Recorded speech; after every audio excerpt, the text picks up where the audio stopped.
길동에 2명, 상일동에 1명, 고덕 2동에 2명, 천호 2동에 1명. 어제만 강동구 지역에 6명의 코로나19 확진자가 발생했다는 긴급재난 문자를 받았습니다.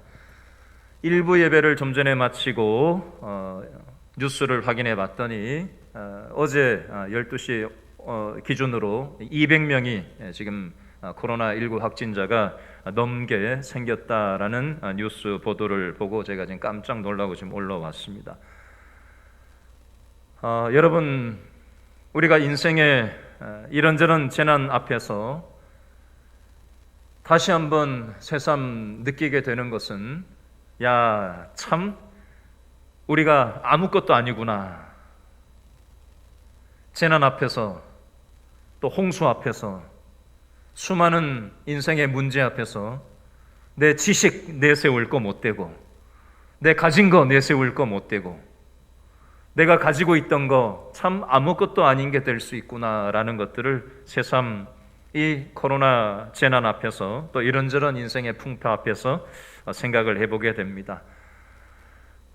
어려운 중에도 오늘 이 자리에 믿음으로 나오신 여러분들을 환영합니다. 우리 옆에 있는 믿음의 우리 형제자매들에게 믿음의 말로 우리 서로 격려했으면 좋겠는데요. 자, 이렇게 한번 인사하겠습니다. 어려운 시간들을 믿음으로 이겨냅시다. 잘 오셨습니다. 여러분들에게 질문을 하나 하겠습니다. 여러분, 복 받고 싶으세요? 복 받는 거 싫어하는 사람 없어요, 그죠? 복 받고 싶으시죠? 솔직하게 복 받고 싶으시죠?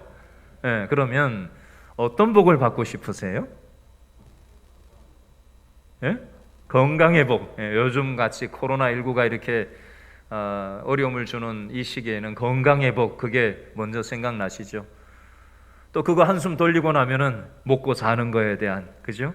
또 이런저런 우리가 복을 헤아려 볼 수가 있겠는데, 성경에 보면 복에 대해서 써놓은 데가 있는데 한번 찾아봤으면 좋겠어요. 신명기, 요거는 꼽아 놓으시고, 요한복음 15장 다시 와야 되니까 꼽아 놓으시고, 신명기 28장을 한번 펴보시겠어요? 구약 성경책으로 304페이지 있습니다. 구약 성경책 304페이지 신명기 28장 2절부터 6절에 보면 하나님이 우리에게 어떤 복을 주시겠다라고 약속하셨는지 쓰여져 있는데 찾아보겠습니다. 구약 성경 304페이지 신명기 28장 2절부터 6절까지입니다. 304페이지 신명기 28장 2절부터 다 같이 읽습니다. 시작. 내가 어떻게 하면 내 하나님 여호와의 말씀을 청종하면 이 모든 무엇을 복이 내게 임하며 내게 이르시되, 복의 종류가 나옵니다. 어디에서? 성읍에서도 복을 받고, 어디에서? 들에서도 복을 받을 것이며, 내 몸의 자녀와 내 토지의 소산과 내 짐승의 새끼와 소와 양의 새끼가 복을 받을 것이며, 내 광주리와 떡 반죽 그릇이 복을 받을 것이며, 내가 들어와도 복을 받고 나가도 복을 받을 것이니라. 아멘. 복 얘기가 참 많죠, 그죠? 이 복을 다 받았으면 좋겠죠, 그죠?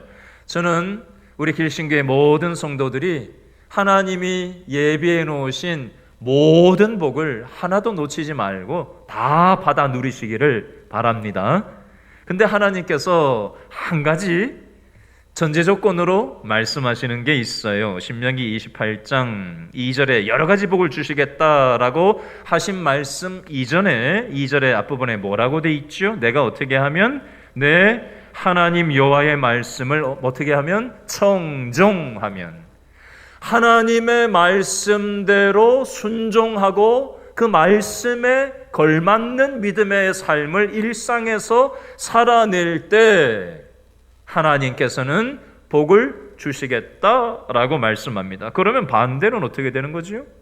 하나님의 말씀을 청종하지 않으면 어떻게 되는 거죠? 하나님의 말씀대로 순종하면서 살아가지 않는다면 예배당에 나오는데 가정생활을 할 때, 예배당에는 나오는데 직장생활할 때, 예배당에는 우리가 나오는데 세상살이를 할 때 하나님 뜻이 아닌 내 뜻대로, 내 고집대로, 내가 원함대로 살아간다면 이 복은 관계가 없습니다. 복만 받기를 원하고 복을 받을 하나님이 원하시는 하나님과 연결되는 삶이 있을 때 하나님께서는 모든 것들을 우리에게 공급해 주기를 원하신다라고 말씀하십니다. 두 번째, 사도행전 2장 47절을 펴보시겠어요? 사도행전 2장 47절. 이번에는 신약성경 191페이지가 되겠습니다. 신약성경 191페이지. 사도행전 2장 47절. 여기 보면 신앙생활을 우리가 잘하면 세상 사람들이 어떤 평가를 내린다라고 되어 있는데요. 사도행전 2장 47절을 읽어보겠습니다. 사도행전 2장 47절 다 같이 시작. 하나님을 찬미하며 또 누구에게? 온 백성에게 뭘 받아요? 칭송을 받으니 주께서 구원받는 사람을 날마다 더하게 하시니라. 누구에게? 온 백성, 세상 사람들에게 칭송, 칭찬, 인정을 받았다. 누가요? 초대교회.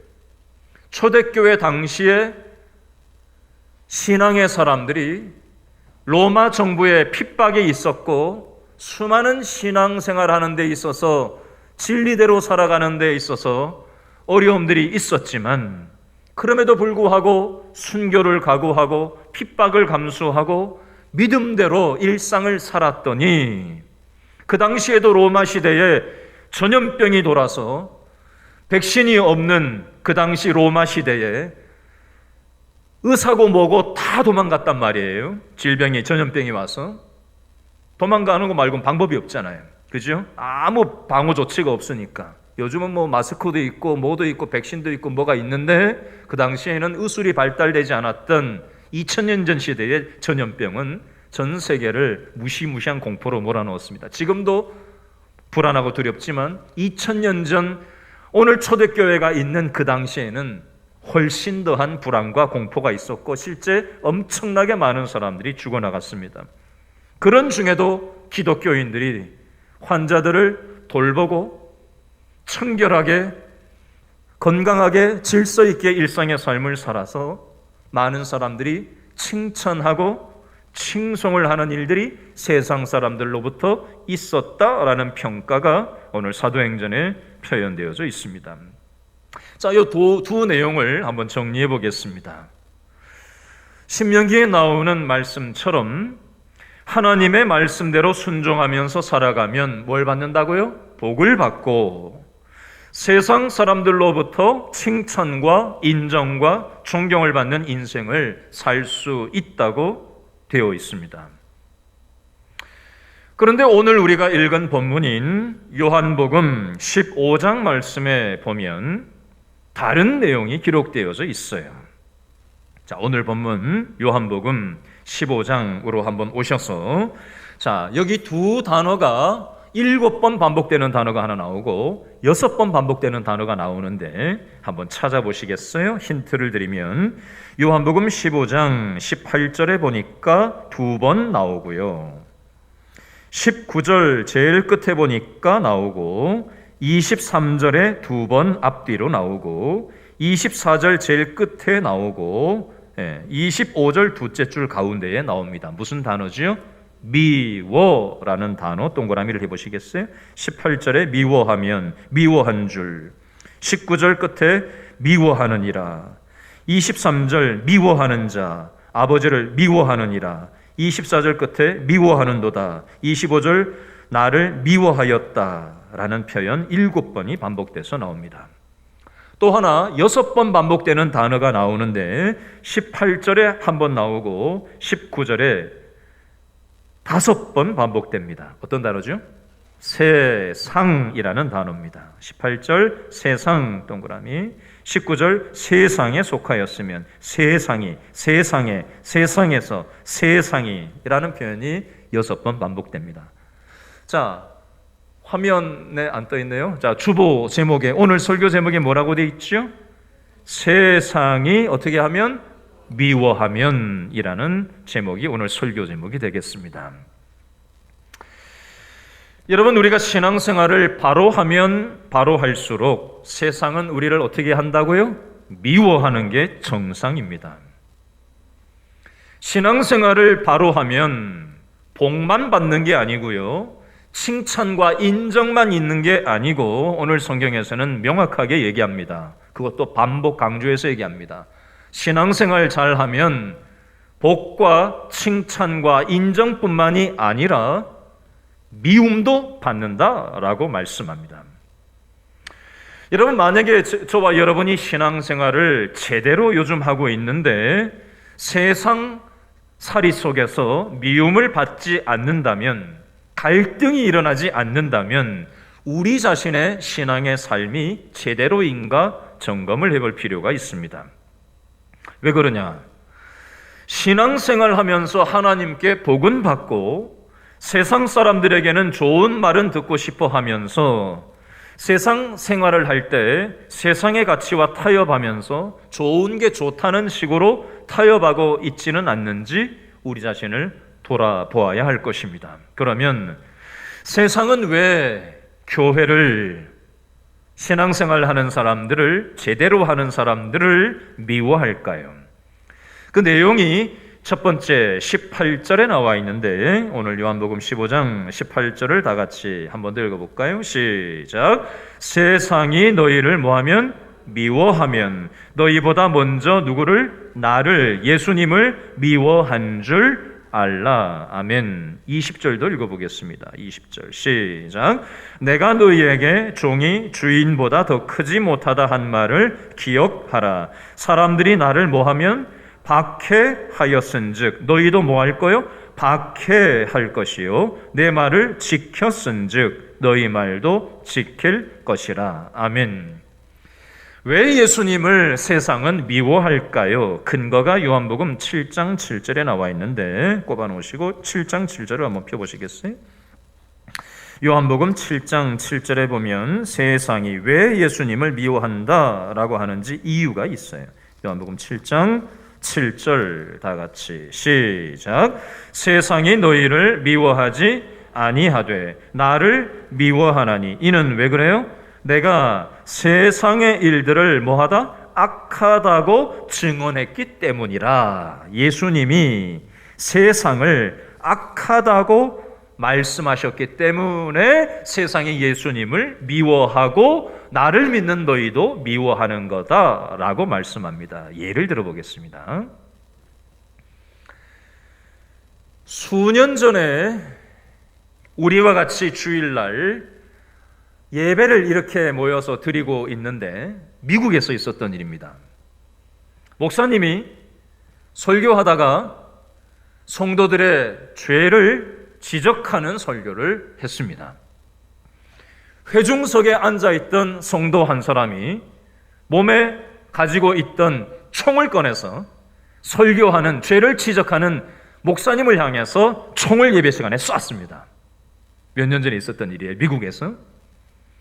그 이후로 그 교회에서는 이 강대상 재질을 총이 뚫고 들어오지 못하는 방탄 재질로, 방탄 강대상으로 마련을 해서 해놓고 언제 또 총이 날아들지 모르는 것을 대비하기 위해서 그렇게 하고 예배 드리게 된 교회 사연을 제가 본 적이 있습니다. 작년에도 심심찮게 미국에는 총기 난사 사건이 수도 없이 많이 일어나죠. 심지어는 교회 안에 예배 드리는 현장에서도 총을 쏴서 사람이 죽는 일들이 심심치 않게 미국에는 일어납니다. 현재도.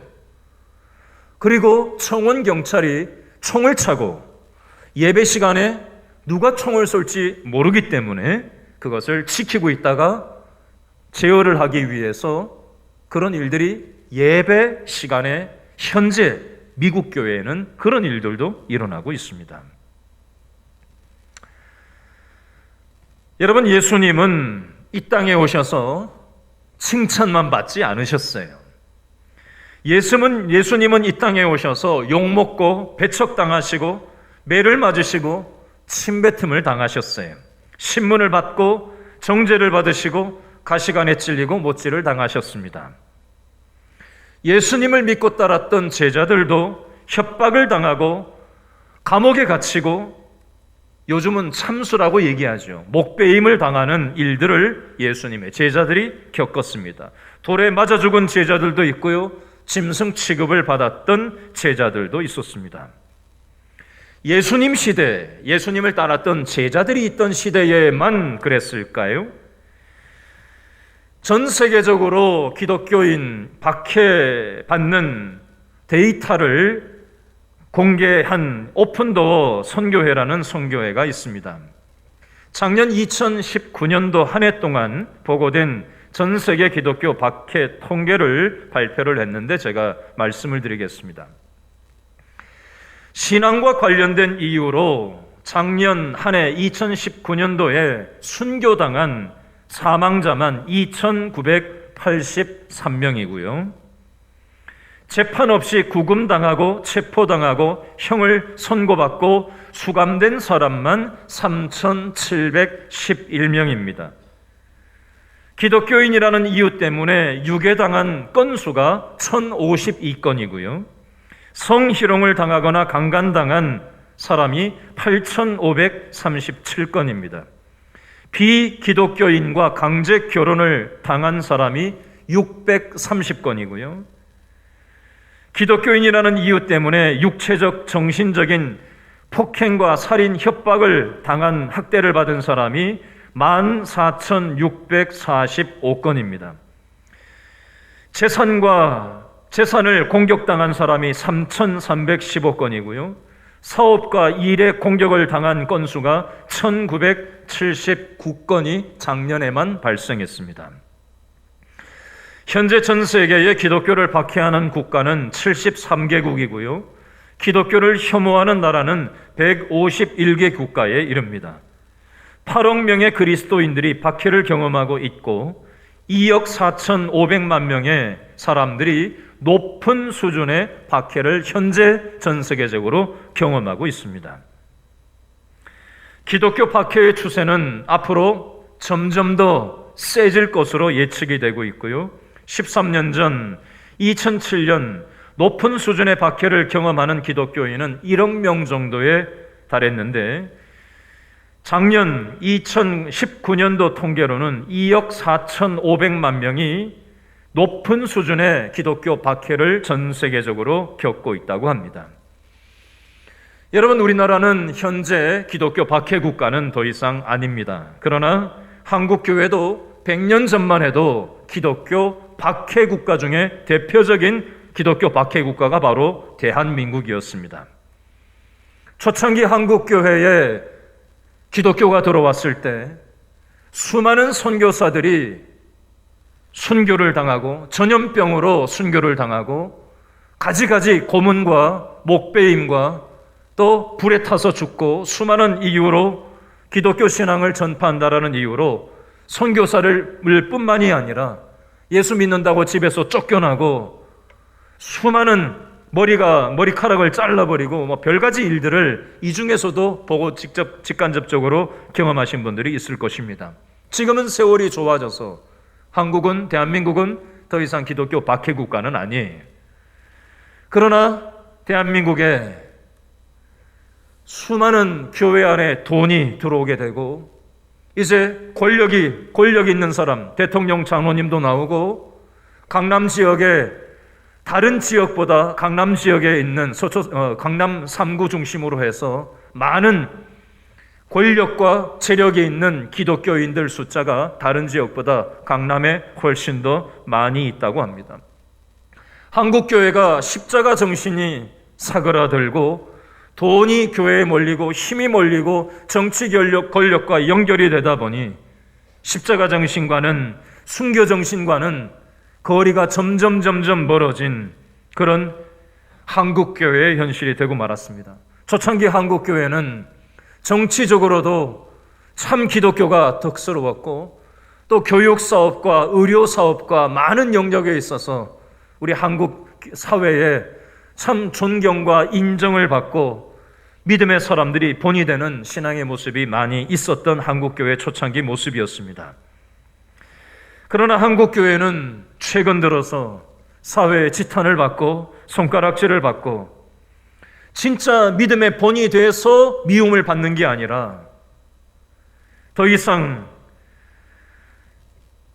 덕스럽지 못한 모습을 미움받을 짓을 하기 때문에 미움을 받는, 그리고 뉴스를 틀면 어느 교회가 어쨌다더라, 어느 교회 목사가 어쨌다더라, 어느 교회 중직자가 어땠다더라 하면서 덕스럽지 못한 기본적인 상식도 통하지 않는 교회라고 손가락질을 받으며, 심지어 지난주 뉴스에 제가 댓글들을 보다 보니까 교회를 불지르겠다, 교회를 어떻게 하겠다, 교회는 주식회사와 같다, 별가지 그런 댓글들이 달려있는 것들을 보면서 참 교회 목사로서 참 이 노릇을 어떻게 해야 되나, 나부터 제 자신을 돌아보고 내가 본질을 제대로 지키고 있는가, 아니면 내가 하나님으로부터 연결되어 있는가, 아니면 과연 어떤가 한번 돌아보게 되었습니다. 여러분, 미움받을 짓을 하니까 미움을 받는 경우도 있지만 미움받을 짓을 하지 않는데도 미움을 받는 경우가 오늘 성경에는 있다라고 말씀하고 있습니다. 두 번째, 미움 받는 이유에 대해서 19절 말씀, 요한복음 15장 19절 말씀에 기록을 하고 있는데요. 15장 19절 말씀을 한 번 더 읽어볼까요? 다 같이 시작. 너희가 세상에 속하였으면 세상이 자기의 것을 사랑할 것이나 너희는 세상에 속한 자가 아니요 도리어 내가 너희를 세상에서 택하였기 때문에 세상이 너희를 미워하느니라. 아멘. 자, 이 내용은 내 편이냐 남의 편이냐, 소속이 어디에 있느냐에 대해서 얘기하는 겁니다. 자, 이런 비유를 한번 들어서 설명을 해보겠습니다. 이제 긴 장마가 이제 오늘 중심으로 해서 이제 끝났다라고 이제 뉴스에 나오고 있는데요. 중부지방의 장마가 7월 한 24일부터 시작해서 역대 가장 긴 54일을 기록하면서 이제 여름이 물러간다는 처서가 되는 다음 주말까지 오늘부터 한 일주일 정도 33도 이상의 이제 폭염이 시작되고 밤사이는 최저기온이 25도 이상 되는 열대야 현상이 한 일주일 정도 지속될 예정이라고 뉴스가 나오고 있습니다. 긴 장마에 여러분 우산 쓰고 다니셨어요? 우산 안 쓰고 다니셨어요? 우산 다 비 올 때마다 쓰고 다니셨죠. 근데 우산이 요즘은 이렇게 대중화가 되었는데 우산이 대중화가 되지 않았던 시절도 있었다고 합니다. 고대 그리스와 로마에서는 우산은 나약한 사람들만 사용하는 것으로 생각됐던 적이 있었다고 해요. 우산은 돈 있는 사람, 부를 상징하는 액세서리처럼 여겨졌고 이런 관습은 18세기까지도 이어졌다고 합니다. 이 우산을 쓰는 습관이 일반적인 상황이 된 것은 1750년쯤에 러시아와 극동 지역을 오가면서 무역업을 하던 영국의 조나스 한웨이라는 사람이 있었는데 이 사람이 이제 우산 쓰는 걸 일반화시켰다고 하는데요. 근데 이 사람이 30년 동안 비가 오나 비가 안 오나 우산을 항상 들고 다녔다고 합니다. 근데요, 사람들이 이 사람이 우산 쓰고 다니는 거를 보고 들고 다니는 걸 보면 어떻게 했냐면은 돌멩이를 들어서 던졌다고 합니다. 그리고 쓰레기를 막 이 사람한테 집어 던지면서 막 놀려대면서 우산을 쓰고 다닌다고 그렇게 놀리고 쓰레기를 던지고 돌멩이를 던졌대요. 여러분, 이 일화를 보면서 우리가 어떤 생각을 해보게 되냐면 요즘이야 뭐 우산 쓰는 게 누구나 다 돈이 있으나 없으나 다 쓰고 다니는 거잖아요. 남녀노소 가리지 않고, 그죠? 너무나도 일반화되어 있는데 그 시절에는 쓰레기를 던질 만큼, 돌멩이를 던질 만큼 이상하던 시절이 있었다는 거예요. 이건 뭘 얘기하는 거냐면 사람들은 자기 기준하고 뭔가 조금 다르면 상대방을 미워합니다. 그게 정치판이든, 그것이 부모 자식 간이든, 그것이 형제 간이든, 심지어 교회 안에 있는 성도들 간이건 예외가 없습니다. 내 기준, 내 생각, 내 입장, 내 경험, 내 스타일과 다를 때 우리는 상대방을 미워하는 경향이 있습니다. 요즘 한국 사회는 미움으로 가득 차 있습니다. 코로나19 때문에 불안해하고 두려워하는 상황이지만 미움 바이러스로 가득 차 있는 한국 사회는 아닌가. 세대별로 남녀 간에 수많은 영역에서 미움으로 서로를 밀쳐내고 하나 되지 못하고 용납되지 못하는 일들이 우리가 가는 이 한국 사회 모든 영역에 가득 미움의 확진자들로 들어차 있는 것처럼 여겨집니다. 여러분, 우리는 하나님의 십자가의 부활의 그 백신을 맞은 사람들이에요.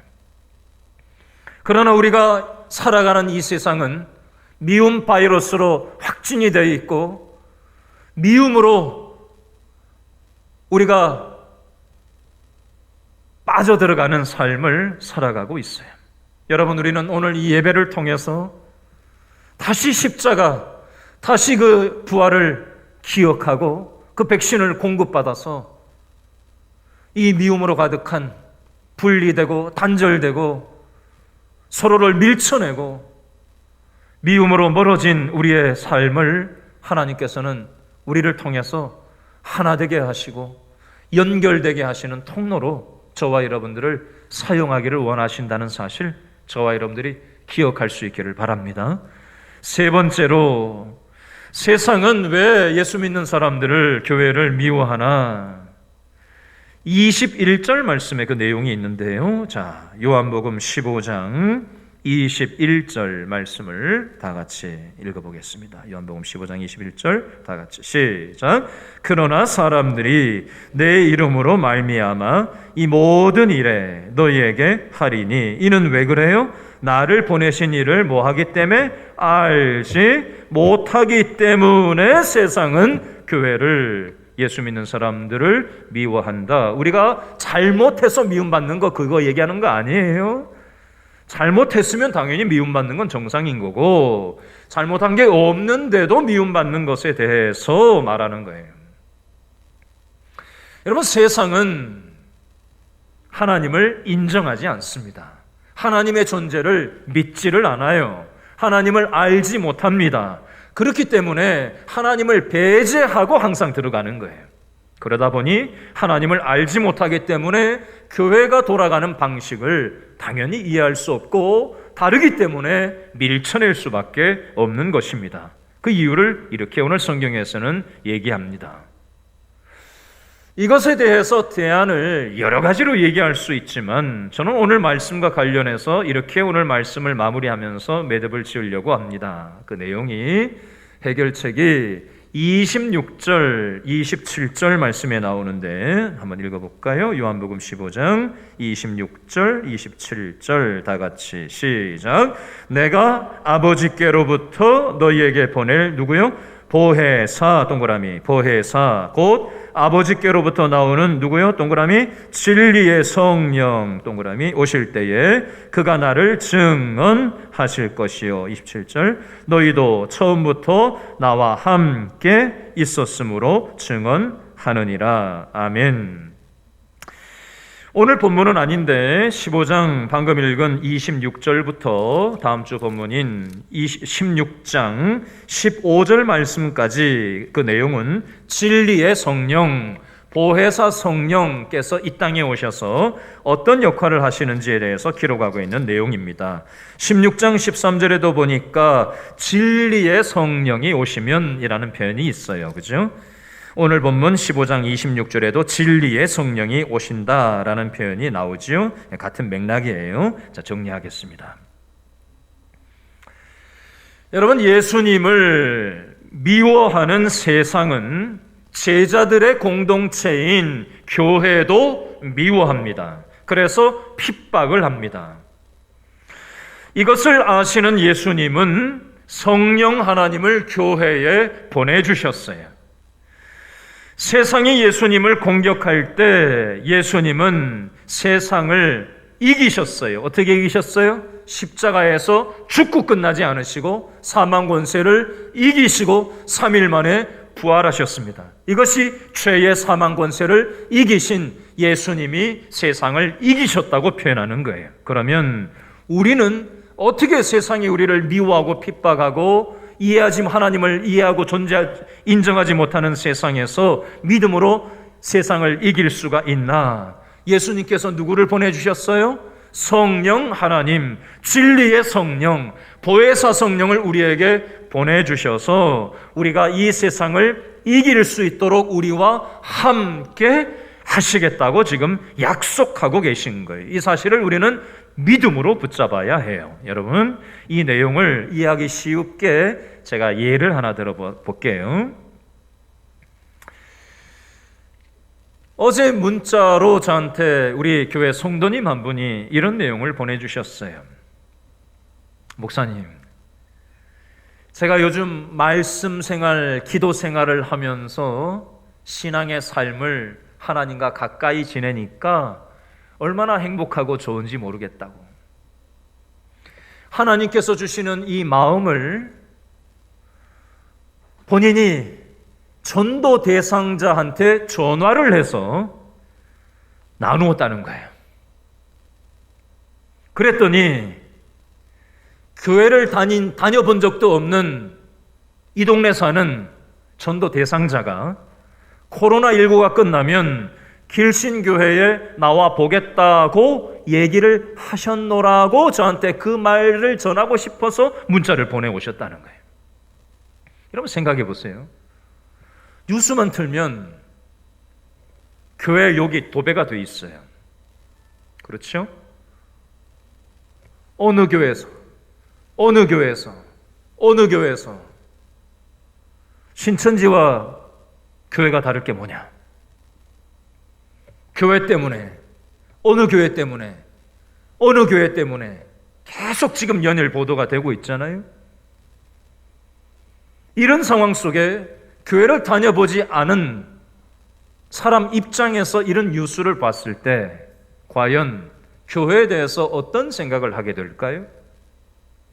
그럼에도 불구하고 우리 교회 성도님이 말씀과 기도로 요즘 가까이 하나님과 지내시는 그 하나님이 주시는 기쁨과 평안과 행복과 그 마음을 돈이 있냐 없냐, 상황이 좋냐 없냐와 전혀 관계없이 하나님과 연결된 삶을 살아가는 사람이 가지는 기쁨과 평안함과 즐거움을 여러분 전화해보면 사람은 영적인 동물이라 다 느낀다고요. 여러분 교회를 가라마라 해서 올 수 있는 게 아니잖아요. 빈말하는 게 아니잖아요. 더군다나 요즘과 같은 교회 나가보지도 않은 사람이 이런 분위기에 교회 나가겠다는 말을 빈말로라도 하는 거 쉬운 일이 아니에요. 여러분이 어떻게 생각할지 모르겠지만 저는 오늘 말씀을 마무리하면서 이 시대 한국 사회 코로나가 판치고 교회가 욕먹고 뉴스에 도배당하는 이 세월이지만 우리 성도들 중에 그럼에도 불구하고 상황과 관계없이 말씀 붙잡고 기도할 때 하나님께서 상황과 관계없는 기쁨과 즐거움과 행복감을 주셔서 이걸 믿지 않는 사람들에게 나누고 싶은 마음을 하나님께서 불러일으키시는 거예요. 그리고 그것을 전달하고 나눌 때 성령께서 그 마음과 생각을 지키시고 함께 하셔서 하나님께서 그 믿지 않는 사람이 교회 나가보겠다고 길신교회 가겠다고 얘기를 하게 되더라는 것입니다. 여러분 오늘 이 말씀을 가만히 돌아보면서 뭐 한국 교회 뭐 어쩌고 저쩌고 할 거 없이 내가 교회잖아요. 내가 한국 교회라니까요. 옆 사람만 한국 교회가 아니라 내가 한국 교회라니까요. 여러분 내 직장 동료들이 한국 교회를 대표하는 나 자신을 직장 동료들이 과연 어떻게 평가할지 생각해 보셨어요? 믿지 않는 가족이, 내 자식이, 형제가, 이웃이 나를 과연 어떻게 평가할지 한번 생각해 보셨습니까? 우리는 복은 받고 싶어 해요. 예수 믿고. 그죠? 세상으로부터 인정과 칭찬을 받고 싶기는 해요. 근데 미움은 받고 싶지 않아요. 그래서 직장 생활하면서 적당히 타협합니다. 가정 생활하면서 적당히 타협해요. 그래서 진리 때문에 미움받는 게 아니라 상식을 지키지 않는 기독교인의 잘못된 왜곡된 모습으로 인해서 믿지 않는 형제, 자매, 이웃들, 직장 동료들이 혹시 한국교회를 대표하는 나 때문에 예수님이 욕을 먹고 한국교회가 욕을 먹고 그렇게 하고 있지는 않는지. 우리가 자꾸 뉴스 보면서 어느 교회가 뭐 어쩌냐 저쩌냐 이거 얘기하면 안 돼요. 나는 어떠냐.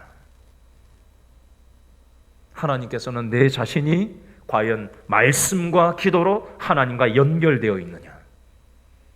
그리고 그 성령님께서 나와 함께 나의 일상 가운데 함께 하시는 것을 경험하고 누리고 돈이 있어서 기뻐했다가 상황이 좋아해서 기뻐했다가 상황 나빠지고 뭐 나빠지면은 하나님 어딨냐고 얘기해버리고 왔다 갔다 하는 신앙, 상황에 따라 왔다 갔다 하는 신앙이 아니라